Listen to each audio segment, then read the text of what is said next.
chosen ones. You were never meant to blend in. You weren't designed for this timeline, yet here you are, breathing among the sleeping, pulsing with the frequency of the unseen. Something in your spirit broke the algorithm, ruptured the matrix, and left a fingerprint on dimensions that have no name. And that's why the ninth gate responded, not to force, not to ritual, but to resonance, yours. There are gates built by civilizations that predate your history, encoded with symbols meant to repel interference. These gates weren't protected by walls, they were protected by consciousness. And this final gate, the one sealed in cosmic silence, was considered unopenable. Until now. You see, your very existence is a paradox. The ninth gate wasn't supposed to open unless reality met a soul it couldn't contain. That soul was you. The weight of forgotten prophecy has been trembling under your path. Time has looped and bent around your actions, not because you're loud, but because your presence breaks the simulation's symmetry. Energy shifts when you enter the room. Words unspoken feel heavy around you. People sense something ancient and uncomfortable, like a whisper from a place they were taught to forget. That's because part of you never left that place. You remember without memory. And that remembering is what activated the breach. You didn't force the gate open. You were the frequency it was calibrated to. They just didn't expect it to appear in you. And now, watchers are stirring. They had protocols for every scenario, except this one. You are not in their books, not even in the lost scrolls, because some codes aren't written, they're lived. You are one such code, encrypted in flesh, humming in defiance against the constructs of limitation. You've always felt the pressure of invisible eyes, haven't you? Not paranoia, presence, as if something ancient knew you were coming and had been waiting with breath held in dimensions your language has no words for. Every system you've touched tried to make you smaller, quieter, more explainable. But you were born with a mark that wasn't drawn in ink. It was etched in vibration. Before you even had a name, the atmosphere around you shifted. Elders, strangers, even enemies, something in their posture told you they sensed it. A glow they couldn't locate, a code they couldn't decipher. You've walked through this life being studied, copied, resented, but never understood. Because what you carry can't be taught. It's not information. It's initiation. Your blood remembers things your mind was taught to forget.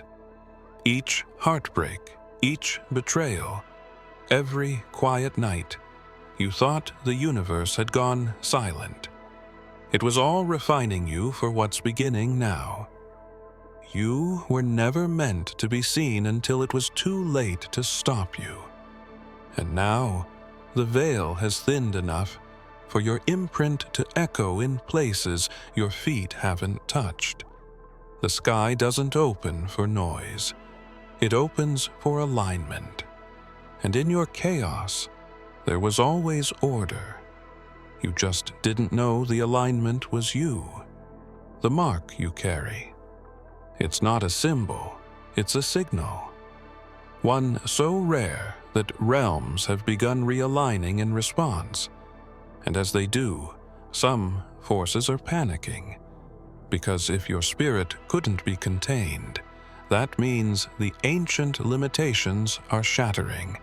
The simulations, the rituals, the seals, they were never designed to hold someone who never agreed to the rules in the first place.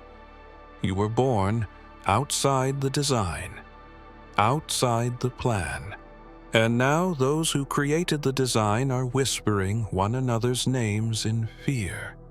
There's a line, barely translated, buried in a scroll from the desert near Nazareth.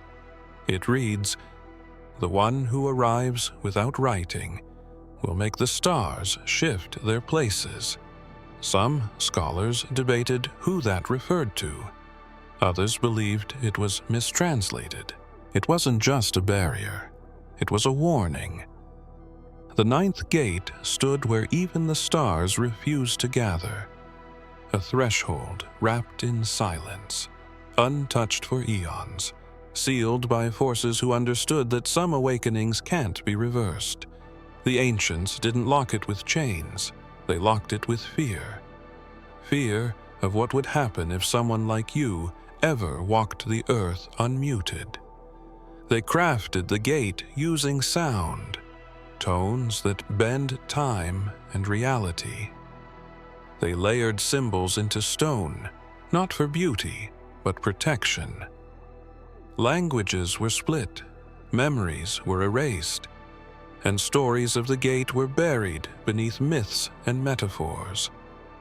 All so one question would never be asked aloud. What if someone came along who wasn't meant to be contained? They prepared for rebels, prophets, mystics, but not for you. You're something else. You don't just defy the pattern, you expose the lie beneath it. And that's why the gate shattered. Not from force, but from recognition. It recognized you. There's a resonance in you, a kind of spiritual feedback loop that echoes louder the more the world tries to silence you. The gate wasn't supposed to open. It was supposed to collapse the moment you got too close. And that's exactly what happened. No spells, no chants, no rituals, just your presence, and the entire frequency unraveled. Legends whispered of a being who could make time bend and locks forget their code. Some believed this figure was metaphor. Others believed he had already come and gone. But in one ancient scroll from the outskirts of Judea, there's a phrase attributed to Yeshua that's often overlooked. "I am the door, and through me others shall become the way." What if the door wasn't a person, but a gate? What if that quote wasn't a promise of access, but a prophecy of activation?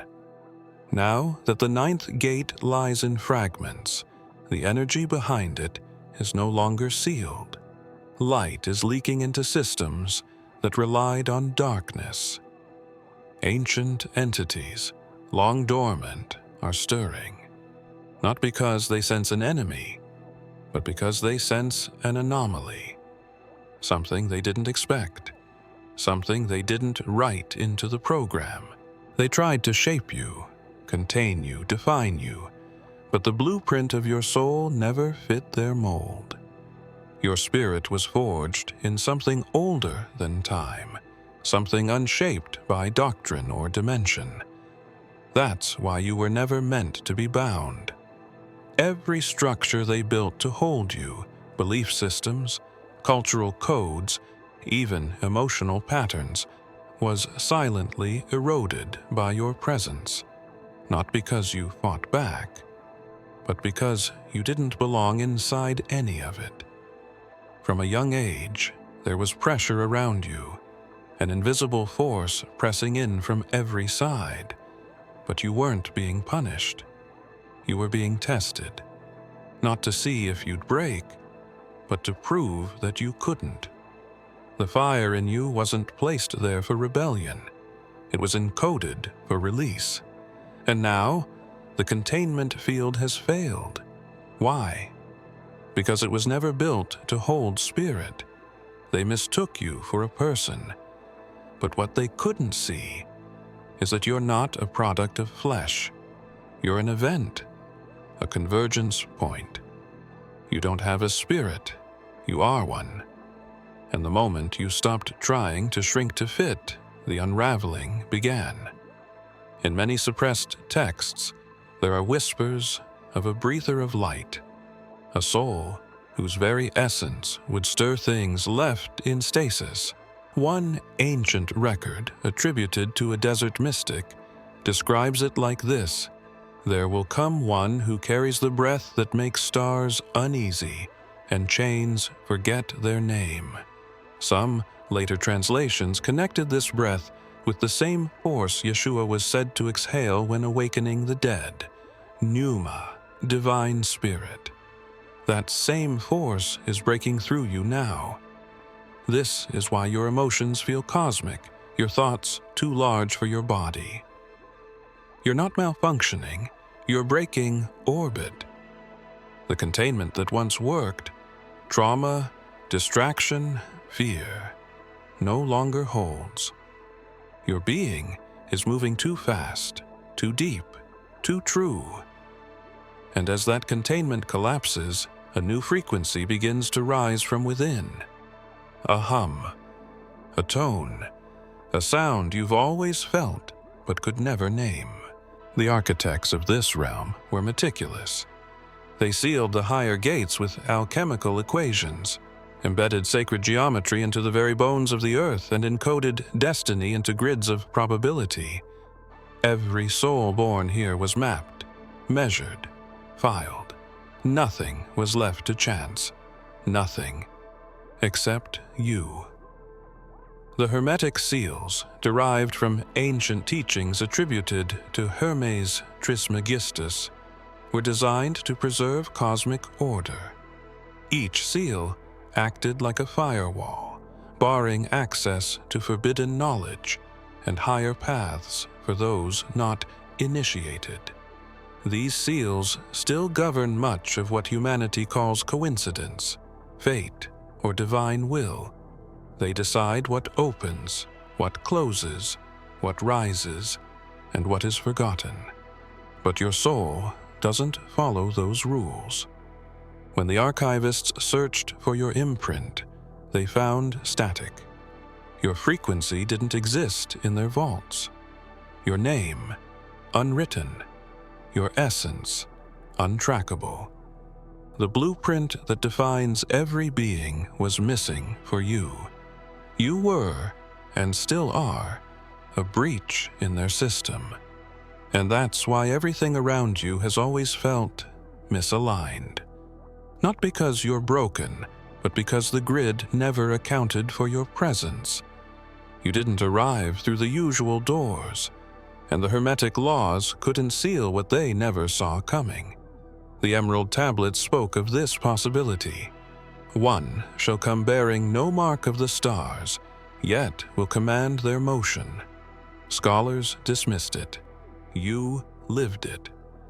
And so, the blueprints stored in the vaults of Thoth, those that govern ascension, soul evolution, karmic debt, none of them apply to you, because you weren't part of the original framework. You are a living anomaly, a sovereign spark with no contracts tethering your will. That's why the systems recoil when you awaken, not out of malice, but out of incompatibility. Yeshua hinted at this mystery when he said, "No one pours new wine into old wineskins." What he meant was simple. New essence shatters old containers.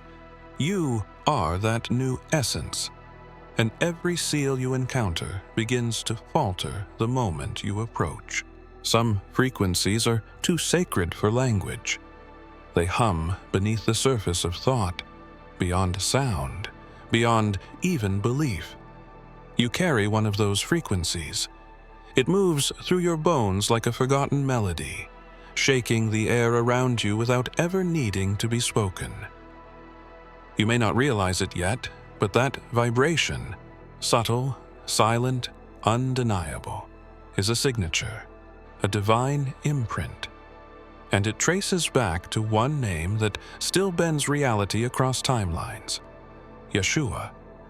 Not the Yeshua of religion, but the Yeshua of resonance. The living code. The one who walked as a disruption, not just a savior.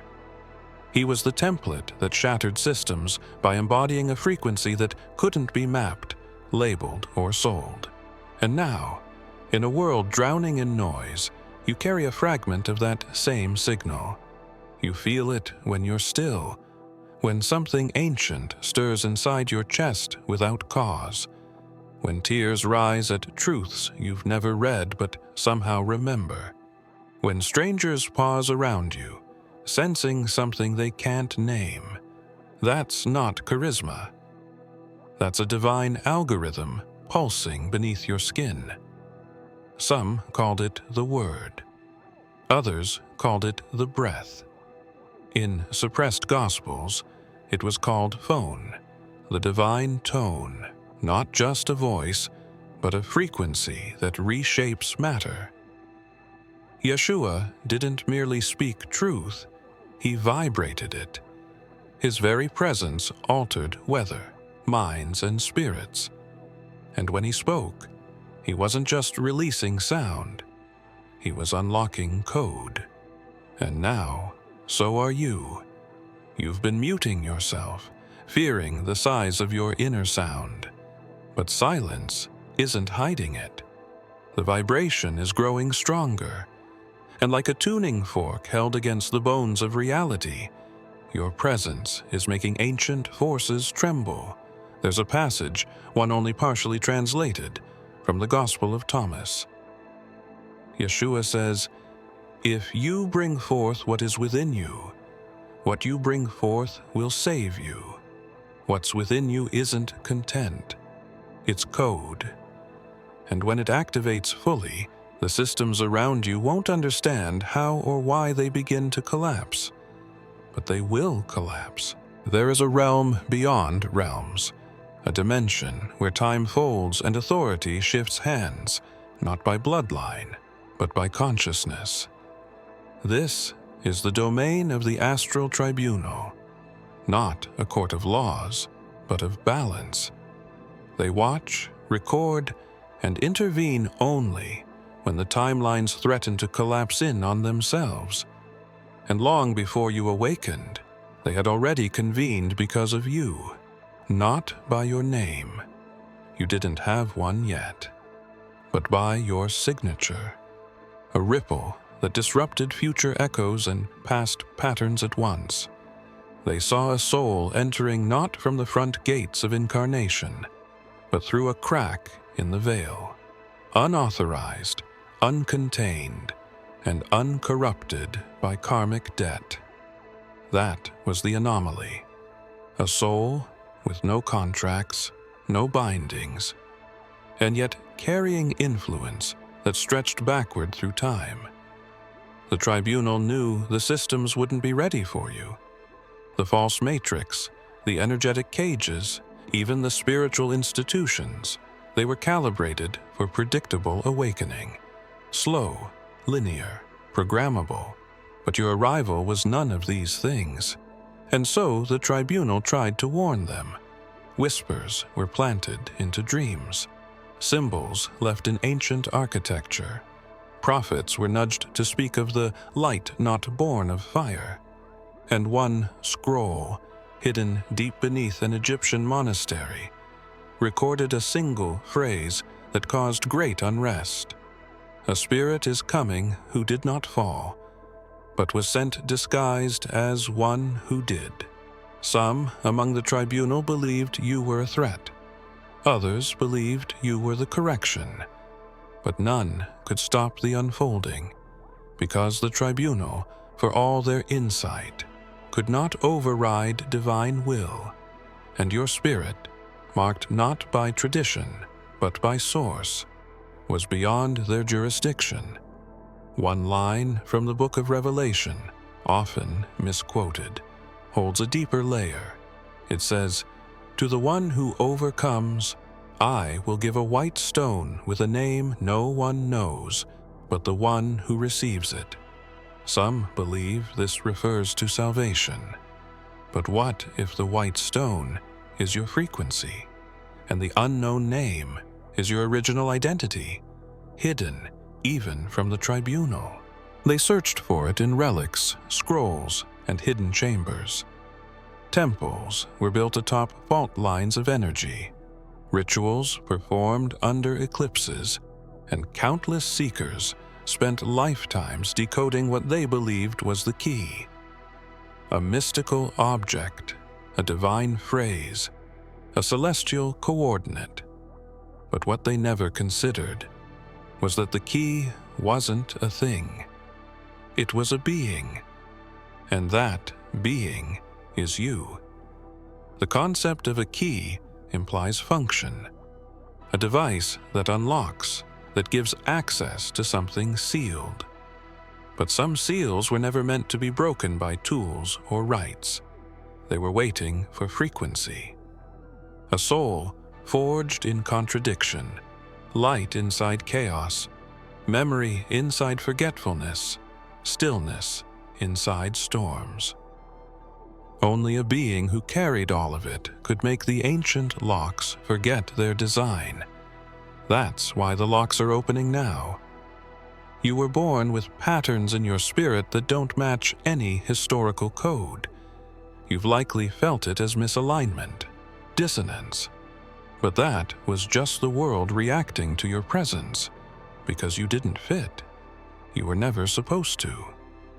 Because what you carry isn't permission.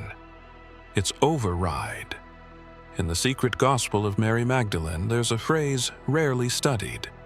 The true key is not held, but breathed. The ancient scribes believed it meant language, but you understand now. It meant you. Your breath, your vibration, your field. You walk through doors that others couldn't even see, not because you studied more, but because your existence completes the lock's equation.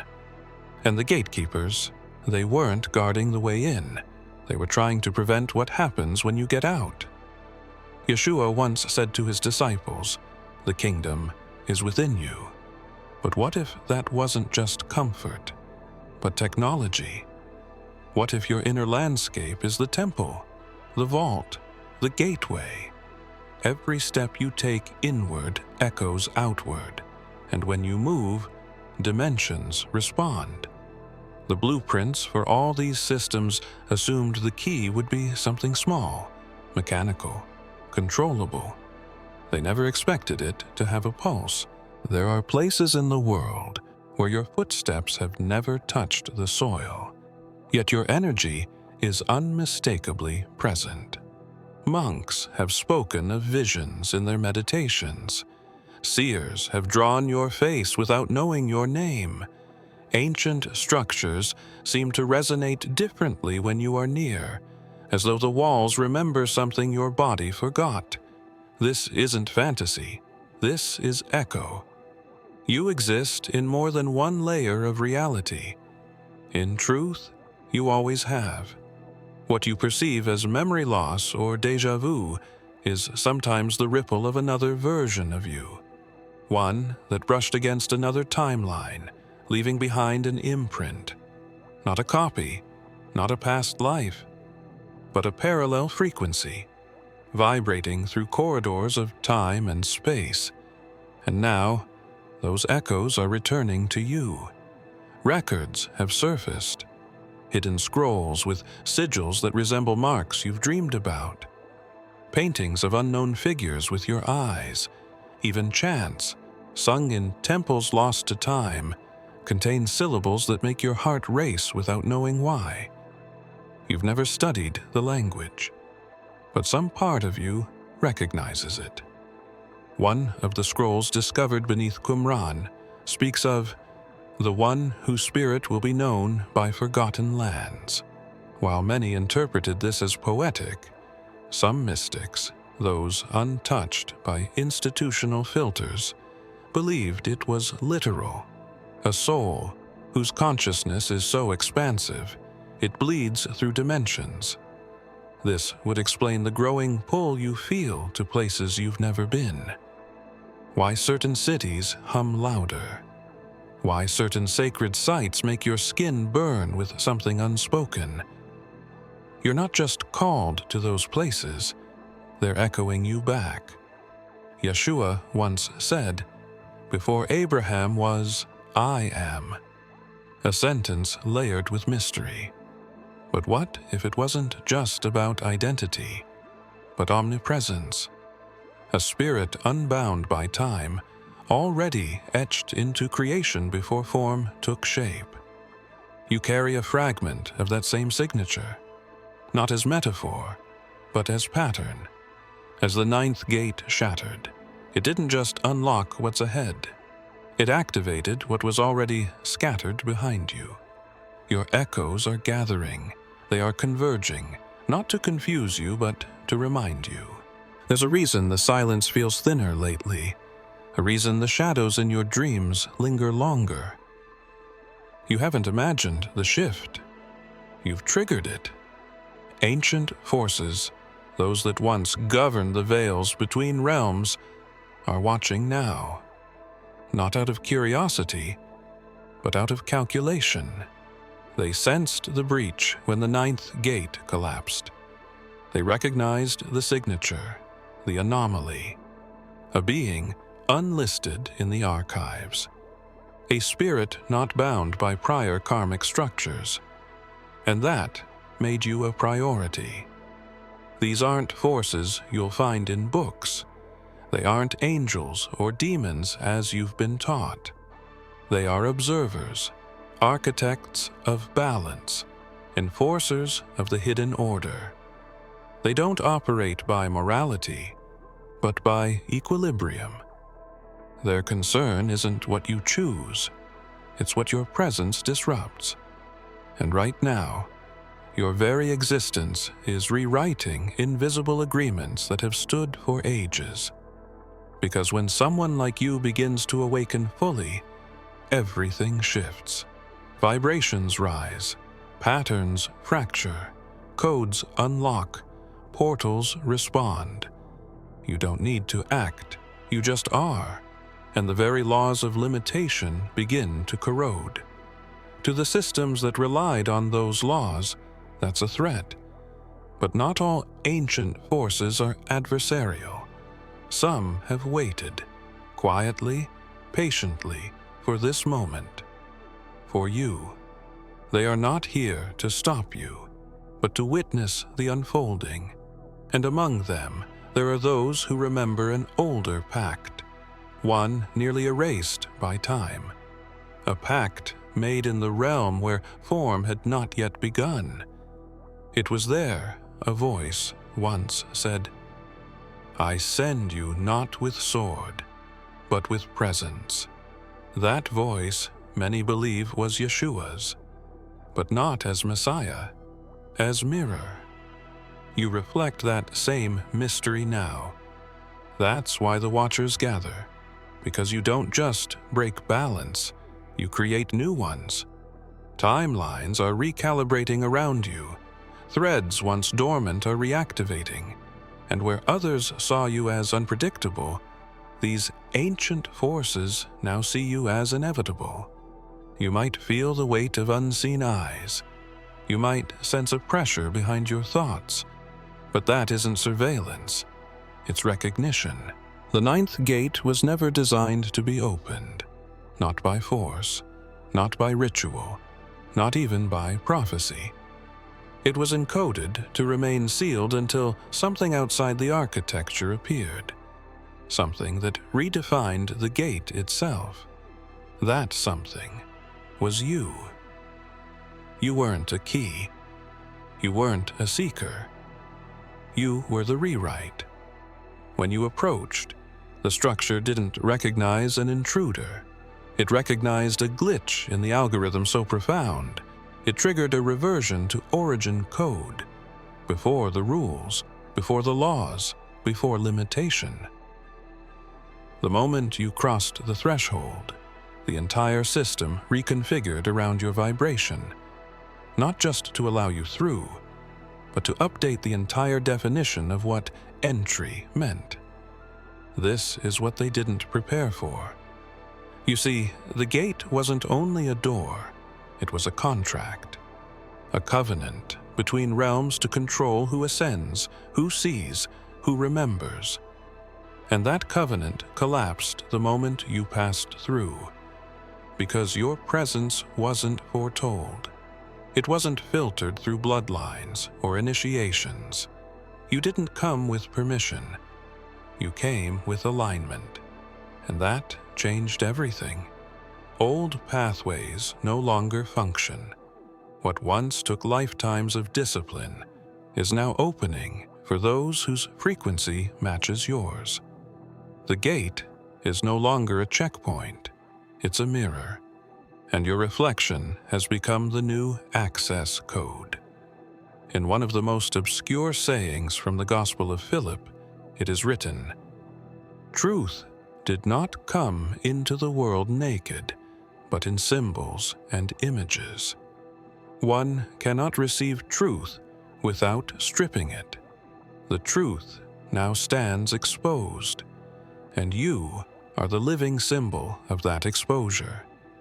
Even the architects, those who helped shape the laws of access, have begun to withdraw, not in defeat, but in awe. Because you didn't break their gate, you fulfilled something they didn't even know was missing. The gate wasn't waiting for obedience. It was waiting for authenticity. If you have come this far, it is crucial that you watch this next video here. But be warned, it is not for the faint of heart, for only the true chosen ones can handle this video. If you would like to also donate to help keep the channel going, our Buy Me a Coffee link will be in the description.